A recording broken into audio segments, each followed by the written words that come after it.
because then Christ consciousness speaks through us, not our own little worldly consciousness. And so you can see the key is to take help from the presence of God sleeping within you. You just have to arouse it a little bit. Arouse it by following the channel which God has sent, the channel of the beloved Master, wherein he gives you the techniques and the devotion to clean out the rubbish of delusion and stimulate the presence of God within you, that it rise up in its natural course through the spine, through the brain, illumine you with Christ consciousness. It is a tangible thing, not an imagination. The light of God can be perceived. The light of Christ can be lived in. That same light, ages ago, spoken of in the Bhagavad Gita by Lord Krishna, spoken of in our Bible as the light which led the children of Israel, a cloud by day, a pillar of fire by night, is a tangible thing. It's the presence of Christ within us. It is ours. It is our birthright. We must reclaim it, re-arouse it, awaken it, resurrect it. Now, what is the practical approach to resurrection? Resurrection, as the Master says, this is important. The art of finding out why you are what you are and what you are going to be in the future. We all came from the light of Christ. We are sustained by that light of the Father within. And our problem, the duty of this life, the goal of this life is to what? Consciously return to the omniscience of God. Consciously return to the omniscience of God. And that's why the Master used to write to me. I didn't realize why he wrote. He said, lose not a moment. Nourish yourself on God. Nourish yourself on God. Lose not a moment. Why lose not a moment?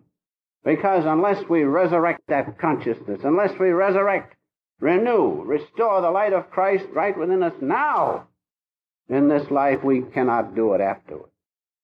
We have to do it right now.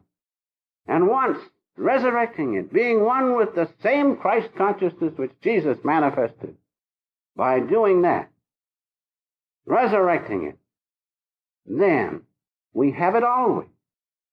But this is the only vehicle we will have to know God. This is the only vehicle we will have to perceive the omniscience of God and live forever with him consciously. So we have to do it in this life.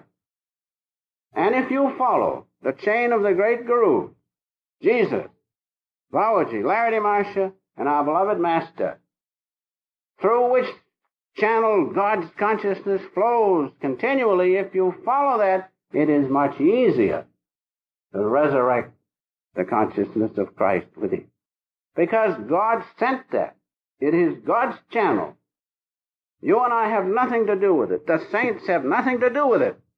It is God who does the whole thing. He has sent that channel. If we follow that channel, it is much easier to resurrect and restore our birthright of Christ consciousness. That's why the Master came as a special dispensation, as I have said, that those, irrespective of race, creed, or color, if they follow, they will be lifted up into that invisible peace and joy within, the peace and joy of Christ consciousness. It is invisible to outward consciousness. It is invisible to people of the world. They think you're foolish. Something's happened to them. But to those who have it, it is the most real thing in our existence. It is the omniscience of God within us. Follow the channel God has sent. Channel of the beloved Master. It's easier to find Christ conscious.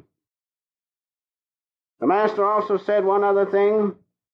He said, if anyone says that I am their Guru, it is so, because it is faith It is faith that brings the light of God. It is faith that brings the light of God. Faith keeps the windows open so the great light of Christ can shine.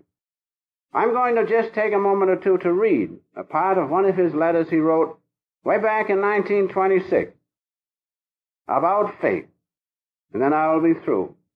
I'd rather give you his words than my own words. Faith is the window through which the divine light shines. None wishes more than the divine light itself to shine through the window of our faith and give us health, prosperity, and bliss. That is, we don't have to go hunting God. We don't have to go hunting the light of Christ. It's there. We just have to open the window and let it come in. But through long continued wrong living and forgetfulness to God, we close the windows of faith, and the divine light is shut out, producing sickness and want.